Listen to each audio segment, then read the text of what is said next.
চলছে। আজকে যেমন আমি গাড়িতে আসছিলাম, 4 হুইলার গুলো চেক চলছিল, কোনো ইনফরমেশন ছিল বিভিন্ন মোড়ে।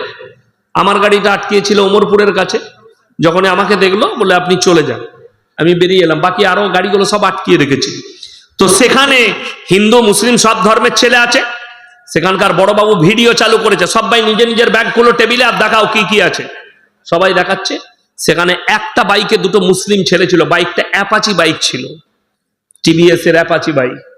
তাদের কাঁধে ব্যাগ, যেমনি ব্যাগটা খুলেছে, ব্যাগের ভেতর থেকে 2 কিলো 200 গ্রাম আফিং আর হিরোইন বেরিয়েছে, যার বাজার মূল্য 1,10,00,000 মতো। তাদেরকে জিজ্ঞেস করলো কে দিয়েছে, বলছে স্যার আমরা চিনি না। কোথায় দেবে? যাকে দেবো তাকেও চিনি না, অমুক বাজারে, মানে ওখান থেকে 20 কিলোমিটার পৌঁছাবে।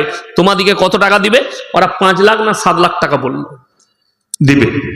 এখন